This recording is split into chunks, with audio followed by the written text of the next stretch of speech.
Millennials, also known as Generation Y or Gen Y, are the demographic cohort following Generation X and preceding Generation Z. Researchers and popular media use the early 1980s as starting birth years and the mid-1990s to early 2000s as ending birth years, with the generation typically being defined as people born from 1981 to 1996. Most millennials are the children of baby boomers and older Generation X. In turn, millennials are often the parents of Generation Alpha. As the first generation to grow up with the internet, millennials have been described as the first global generation. The generation is generally marked by elevated usage of and familiarity with the internet, mobile devices, social media, and technology in general. The term digital natives, which is now also applied to successive generations, was originally coined to describe this generation. Between the 1990s and 2010s, people from developing countries became increasingly well educated, a factor that boosted economic growth in these countries. In contrast, millennials across the world have suffered significant economic disruption since starting their working lives, with many facing high levels of youth unemployment in the wake of the Great Recession and the COVID-19 recession. Millennials have been called the unluckiest generation as the average millennial has experienced slower economic growth and more recessions since entering the workforce than any other generation in history. They have also been weighed down by student debt and child care costs. Across the globe, millennials and subsequent generations have postponed marriage or living together as a couple. Millennials were born at a time of declining fertility rates around the world, and continue to have fewer children than their predecessors. Those in developing countries will continue to constitute the bulk of global population growth. In developed countries, young people of the 2010s were less inclined to have sex compared to their predecessors when they were the same age. Millennials in the West are less likely to be religious than their predecessors, but may identify as spiritual. Members of this demographic cohort are known as millennials because the oldest became adults around the turn of the millennium. Authors William Strauss and Neil Howe, known for creating the Strauss-Howe generational theory, are widely credited with naming the millennials. They coined the term in 1987, around the time children born in 1982 were entering kindergarten, and the media were first identifying their prospective link to the impending new millennium as the high school graduating class of 2000. They wrote about the cohort in their books Generations, The History of America's Future, 1584 to 2069, 1991, and Millennials Rising, The Next Great Generation, 2000. In August 1993, an Advertising Age editorial coined the phrase Generation Y to describe teenagers of the day, then aged 13 to 19, born 1974 to 1980, who were at the time defined as different from Generation X. However, the 1974 to 1980 cohort was later re-identified by most media sources as the last wave of Generation X, and by 2003 Ad Age had moved their Generation Y starting year up to 1982. According to journalist Bruce Horowitz, in 2012, Ad Age threw in the towel by conceding that Millennials is a better name than Gen Y, and by 2014, a past director of data strategy at Ad Age said to NPR the Generation Y label was a placeholder until we found out more about them. Millennials are sometimes called echo boomers, due to them often being the offspring of the baby boomers, the significant increase in birth rates from the early 1980s to mid-1990s, and their generation's large size relative to that of boomers. In the United States, the echo boom's birth rates peaked in August 1990 and a 20th century trend toward smaller families in developed countries continued. Psychologist Jean Twenge described millennials as Generation Me in her 2006 book Generation Me, Why Today's Young Americans Are More Confident, Assertive, Entitled, and More Miserable Than Ever Before, while in 2013, Time magazine ran a cover story titled Millennials, the Me Generation. Alternative names for this group proposed include the Net Generation, Generation 9/11, Generation Next, and the Burnout Generation. Oxford Living Dictionaries describes a millennial as a person born between the early 1980s and the late 1990s. Merriam-Webster Dictionary defines millennial as a person born in the 1980s or 1990s. More detailed definitions in use are as follows. Jonathan Rock, senior fellow at the Brookings Institution, wrote for The Economist in 2018 that generations are squishy concepts, but the 1981 to 1996 birth cohort is a widely accepted definition for millennials. Reuters also state that the widely accepted definition is 1981 to 1996. The Pew Research Center defines millennials as the people born from 1981 to 1996, choosing these dates for key political, economic, and social factors, including the September 11 terrorist attacks, the 2003 invasion of Iraq, Great Recession, and Internet explosion. The United States Library of Congress explains that date ranges are subjective and the traits of each cohort are generalized based around common economic, social, or political factors that happened during formative years. They acknowledge disagreements, complaints over date ranges, generation names, and the overgeneralized personality of each generation. They suggest that marketers and journalists use the different groupings to target their marketing to particular age groups. However, they cite Pew's 1981 to 1996 definition to define millennials. Various media outlets and statistical organizations have cited Pew's definition, including Time magazine, BBC News, The New York Times, The Guardian, the United States Bureau of Labor Statistics, and Statistics Canada. The Brookings Institution defines the millennial generation as people born from 1981 to 1996, as does Gallup, Federal Reserve Board, and the American Psychological Association. Encyclopedia Britannica defines millennials as the term used to describe a person born between 1981 and 1996, though different sources can vary by a year or two. Although the United States Census Bureau have said that there is no official start and end date for when millennials were born and they do not officially define millennials, a U.S. Census publication in 2022 noted that millennials are colloquially defined as the cohort born from 1981 to 1996, using this definition in a breakdown of Survey of Income and Program Participation, SIP, data. The Australian Bureau of Statistics uses the years 1981 to 1995 to define millennials in a 2021 census report.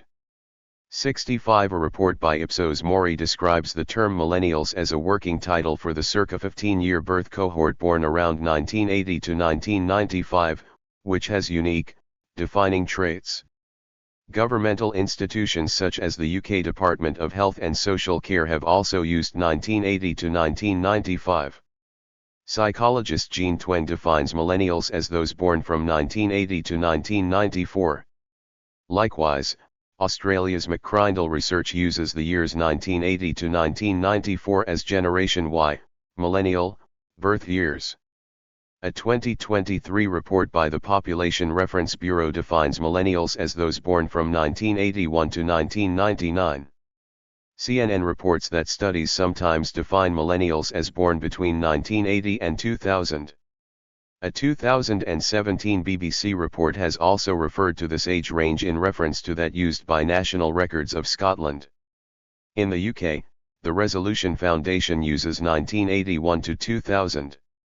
The U.S. Government Accountability Office defines millennials as those born between 1982 and 2000. Sociologist Elwood Carlson, who calls the generation New Boomers, identified the birth years of 1983 to 2001, based on the upswing in births after 1983 and finishing with the political and social challenges that occurred after the September 11 terrorist acts.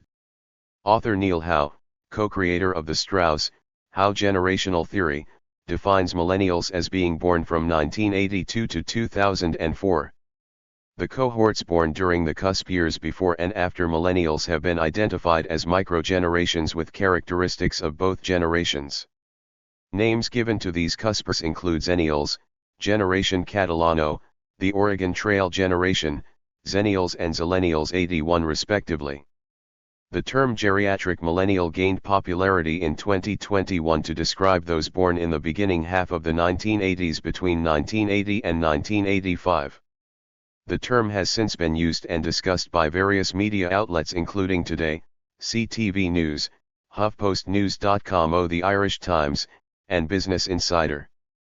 Psychologist Jean Twenge, the author of the 2006 book Generation Me, considers millennials, along with younger members of Generation X, to be part of what she calls Generation Me. Twenge attributes millennials with the traits of confidence and tolerance, but also describes a sense of entitlement and narcissism, based on NPI surveys showing increased narcissism among millennials compared to preceding generations when they were teens and in their 20s. Psychologist Jeffrey Arnett of Clark University, Worcester has criticized Twenge's research on narcissism among millennials, stating, "I think she is vastly misinterpreting or overinterpreting the data, and I think it's destructive." He doubts that the narcissistic personality inventory really measures narcissism at all. Arnett says that not only are millennials less narcissistic, they are an exceptionally generous generation that holds great promise for improving the world. A study published in 2017 in the journal Psychological Science found a small decline in narcissism among young people since the 1990s. Authors William Strauss and Neil Howe argue that each generation has common characteristics that give it a specific character with 4 basic generational archetypes, repeating in a cycle. According to their hypothesis, they predicted millennials would become more like the civic-minded GI generation with a strong sense of community, both local and global. Strauss and Howe ascribe 7 basic traits to the millennial cohort: special, sheltered, confident, team-oriented, conventional, pressured, and achieving. However, Arthur E. Levine, author of When Hope and Fear Collide, a portrait of today's college student, dismissed these generational images as stereotypes. In addition, psychologist Jean Twenge says Strauss and Howe's assertions are overly deterministic, non-falsifiable, and unsupported by rigorous evidence. Polling agency Ipsos Mori warned that the word millennials is misused to the point where it's often mistaken for just another meaningless buzzword because many of the claims made about millennial characteristics are simplified, misinterpreted, or just plain wrong, which can mean real differences get lost and that equally important are the similarities between other generations. The attitudes and behaviors that are staying the same are sometimes just as important and surprising. Though it is often said that millennials ignore conventional advertising, they are in fact heavily influenced by it. They are particularly sensitive to appeals to transparency, to experiences rather than things, and flexibility. A 2015 study by Microsoft found that 77% of respondents aged 18 to 24 said yes to the statement, "When nothing is occupying my attention, the first thing I do is reach for my phone," compared to just 10% for those aged 65 and over. The term akaizurasa, pain of living, has been used to denote anxiety experienced by many Japanese millennials struggling with a sense of disconnectedness and self-blaming, caused by a vast array of issues from unemployment, poverty, family problems, bullying, social withdrawal and mental ill health. Intelligence researcher James R. Flynn discovered that back in the 1950s, the gap between the vocabulary levels of adults and children was much smaller than it is in the early 21st century. Between 1953 and 2006, adult gains on the vocabulary subtest of the Wechsler IQ test were 17.4 points, whereas the corresponding gains for children were only 4. He asserted that some of the reasons for this are the surge in interest in higher education and cultural changes. The number of Americans pursuing tertiary qualifications and cognitively demanding jobs has risen significantly since the 1950s. This boosted the level of vocabulary among adults. Back in the 1950s, children generally imitated their parents and adopted their vocabulary. This was no longer the case in the 2000s, when teenagers often developed their own subculture and as such were less likely to use adult-level vocabulary on their essays. In a 2009 report, Flynn analyzed the results of the Ravens Progressive Matrices test for British 14-year-olds from 1980 to 2008. he discovered that their average IQ had dropped by more than 2 points during that time period.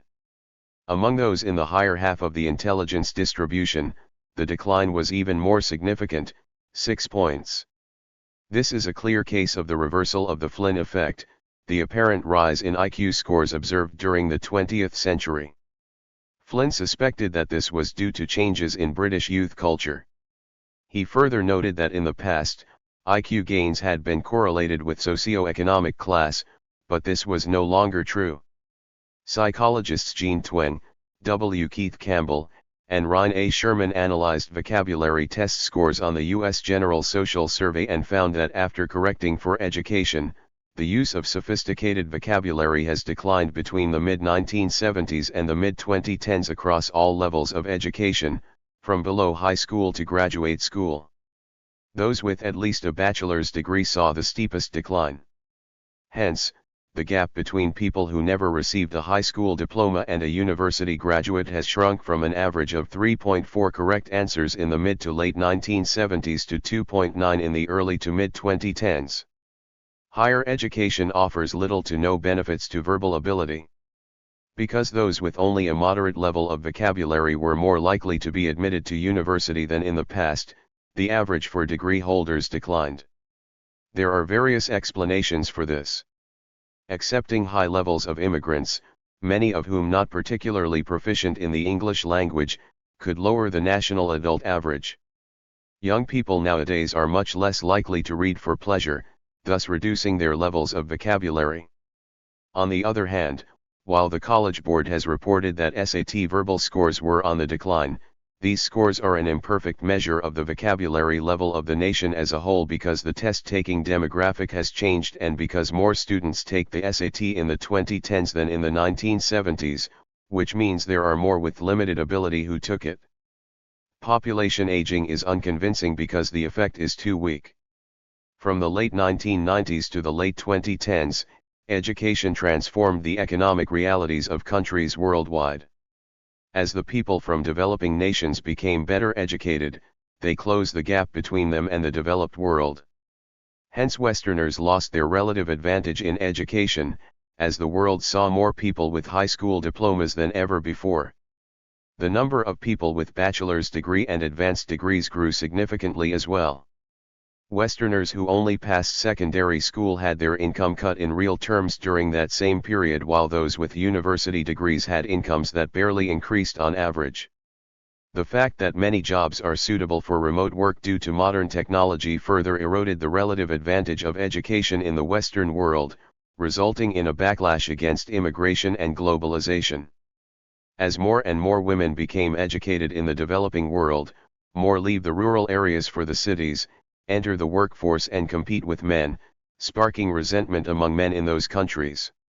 According to a 2018 report from Cancer Research UK, millennials in the United Kingdom are on track to have the highest rates of overweight and obesity, with current data trends indicating millennials will overtake the baby boomer generation in this regard, making millennials the heaviest generation since current records began. Cancer Research UK reports that more than 70% of millennials will be overweight or obese by ages 35 to 45, in comparison to 50% of baby boomers who were overweight or obese at the same ages. Even though the majority of strokes affect people aged 65 or older and the probability of having a stroke double only every decade after the age of 55, anyone can suffer from a stroke at any age. A stroke occurs when the blood supply to the brain is disrupted, causing neurons to die within minutes, leading to irreparable brain damage, disability, or even death. Statistics from the Centers for Disease Control and Prevention, CDC, strokes are the fifth leading cause of death and a major factor behind disability in the United States. According to the National Strokes Association, the risk of having a stroke is increasing among young adults, those in their 20s and 30s, and even adolescents. During the 2010s, there was a 44% increase in the number of young people hospitalized for strokes. Health experts believe this development is due to a variety of reasons related to lifestyle choices, including obesity, smoking, alcoholism, and physical inactivity.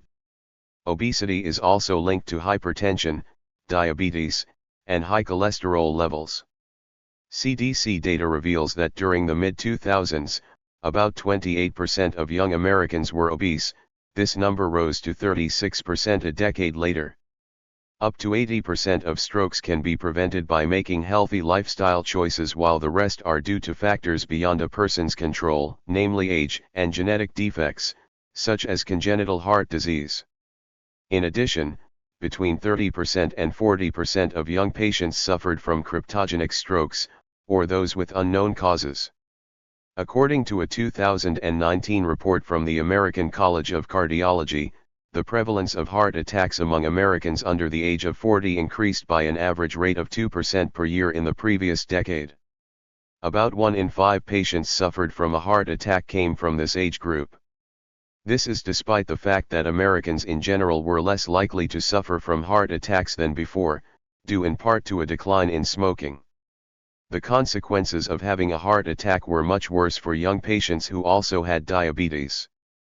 Besides the common risk factors of heart attacks, namely diabetes, high blood pressure, and family history, young patients also reported marijuana and cocaine intake, but less alcohol consumption. Drug addiction and overdoses adversely affect millennials more than prior generations, with overdose deaths among millennials increasing by 108% from 2006 to 2015. In the United States, millennials and older Zoomers represented a majority of all opioid overdose deaths in 2021. The leading cause of death for people aged 25 to 44 in 2021 were drug overdoses, classified as poisonings by the Centers for Disease Control and Prevention, with overdose deaths being triple that of the second and third leading causes of death, suicide and traffic accidents, respectively. This represents a major shift, as traffic accidents typically constituted a majority of accidental deaths for prior generations. Millennials struggle with dental and oral health. More than 30% of young adults have untreated tooth decay, the highest of any age group. 35% have trouble biting and chewing, and some 38% of this age group find life in general less satisfying due to teeth and mouth problems. Fewer American millennials follow sports than their Generation X predecessors, with a McKinsey survey finding that 38% of millennials, in contrast to 45% of Generation X, are committed sports fans. However, the trend is not uniform across all sports. The gap disappears for National Basketball Association, Ultimate Fighting Championship, English Premier League and college sports. For example, a survey in 2013 found that engagement with mixed martial arts had increased in the 21st century and was more popular than boxing and wrestling for Americans aged 18 to 34 years old, in contrast to those aged 35 and over who preferred boxing. In the United States, while the popularity of American football and the National Football League has declined among millennials, the popularity of association football and Major League Soccer has increased more among millennials than for any other generation, and as of 2018 was the second most popular sport among those aged 18 to 34. Regarding the sports participation by millennials, activities that are popular or emerging among millennials including boxing, cycling, running, and swimming, while other sports including golf are facing decline among millennials. The Physical Activity Council's 2018 participation report found that in the U.S., millennials were more likely than other generations to participate in water sports such as stand-up paddling, board sailing and surfing. According to the survey of 30,999 Americans, which was conducted in 2017, approximately half of U.S. millennials participated in high-caloric activities while approximately one-quarter were sedentary. The 2018 report from the Physical Activity Council found millennials were more active than baby boomers in 2017. 35% of both millennials and Generation X were reported to be active to a healthy level, with millennials' activity level reported as higher overall than that of Generation X in 2017. Millennials are reshaping political discourse, showing evolving attitudes towards governance, social issues, and economic policies. Their increasing political participation and distinct generational identity signify a transformative phase in contemporary politics, with potential long-term implications for national and global political trends. American millennials exhibit a complex spectrum of political views, paralleling broader generational shifts in attitudes toward social, economic, and political issues. Surveys indicate a significant portion of millennials' political views align with their parents', though a notable fraction express more liberal tendencies. Key issues for U.S. millennials include support for same-sex marriage, varying attitudes towards the LGBT community, and a more moderate stance on political ideologies compared to older generations. Millennials in the United States demonstrate increasing skepticism towards capitalism, with a preference for socialism seen in younger segments of the demographic. Canadian millennials played a crucial role in the election of Justin Trudeau, driven by social and economic liberal values. Despite historically low political participation, the 2015 federal election saw a surge in youth voter turnout, influenced by Trudeau's progressive campaign promises. British millennials, characterized by a relative political disengagement in their early years, have shown liberal tendencies on social and economic matters, favoring individual liberty and limited government intervention. Significant political moments like the Brexit referendum mobilized young voters, displaying a strong preference for remaining in the European Union, highlighting generational divides in political priorities and attitudes. Across Europe, millennials are part of a larger shift towards post-materialist values, emphasizing environmentalism, social liberalism, and global citizenship. This generational shift is contributing to changing political landscapes, challenging traditional party alignments and contributing to the rise of new political movements. French millennials, while exempt from mandatory military service, still engage in a defense and citizenship day, reflecting continued engagement with national civic duties. A significant majority support the reintroduction of some form of national service, reflecting broader desires for national cohesion and integration. Millennials in the U.S. were initially not keen on getting a driver's license or owning a vehicle thanks to new licensing laws and the state of the economy when they came of age, but the oldest among them have already begun buying cars in great numbers. In 2016, millennials purchased more cars and trucks than any living generation except the baby boomers. In fact, millennials overtook baby boomers in car ownership in California that year. A working paper by economists Christopher Niddle and Elizabeth Murphy, then at the Massachusetts Institute of Technology and the National Bureau of Economic Research, analyzed data from the U.S. Department of Transportation's National Household Transportation Survey, the U.S. Census Bureau, and American Community Survey in order to compare the driving habits of the baby boomers, Generation X, and the oldest millennials, born between 1980 and 1984.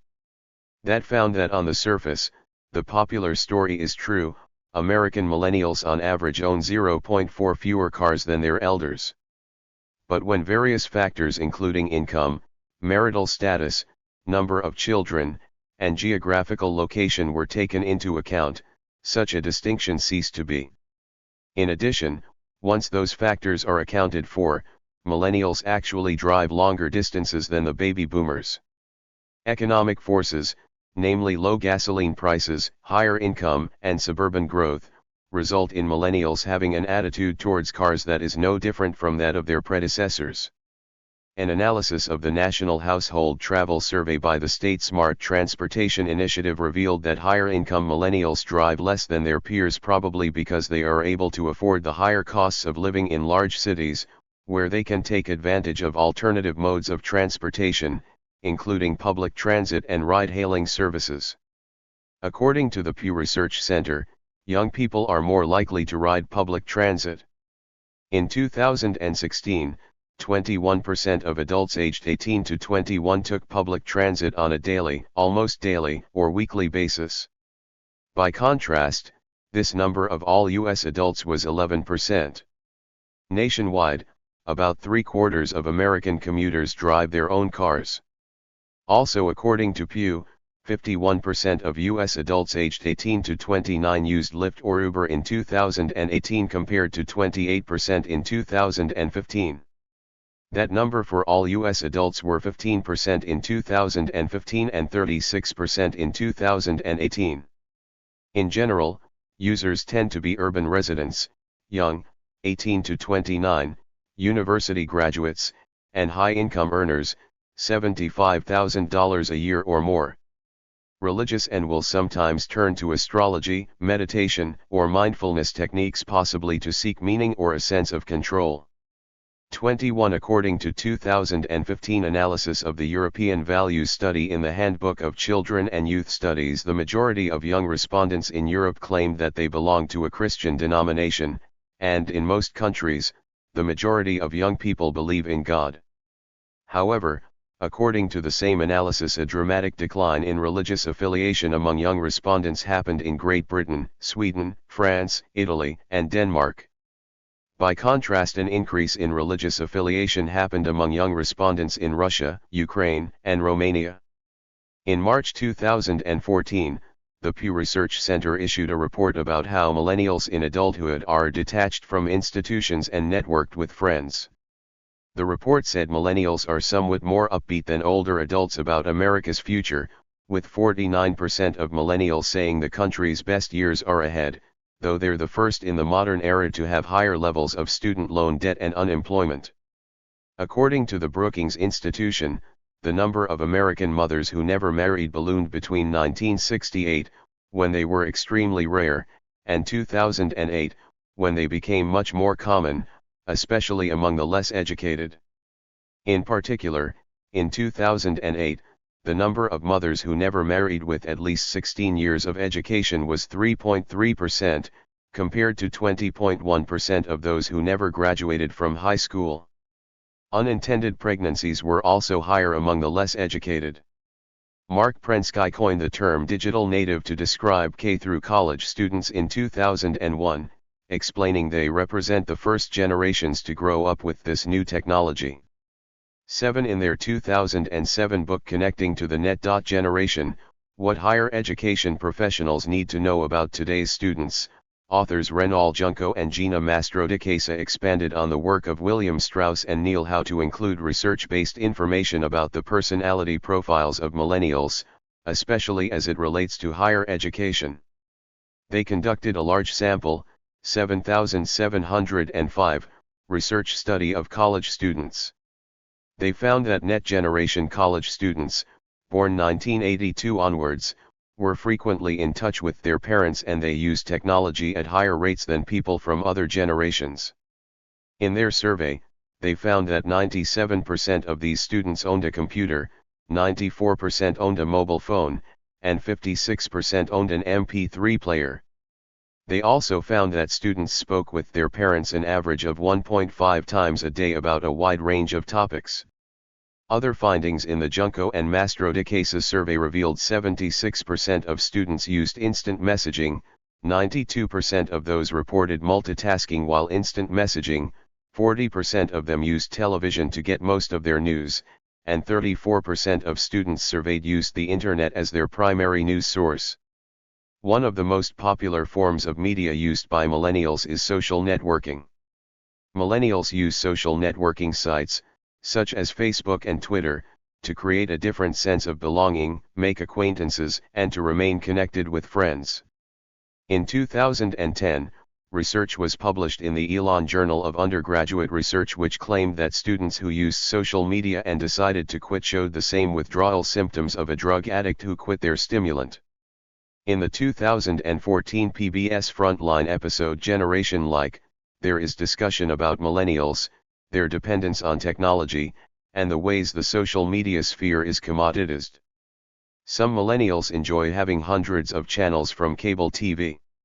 However, some other millennials do not even have a TV, so they watch media over the internet using smartphones and tablets. Jesse Singal of New York Magazine argues that this technology has created a rift within the generation, older millennials, defined here as those born 1988 and earlier, came of age prior to widespread usage and availability of smartphones, in contrast to younger millennials, those born in 1989 and later, who were exposed to this technology in their teen years.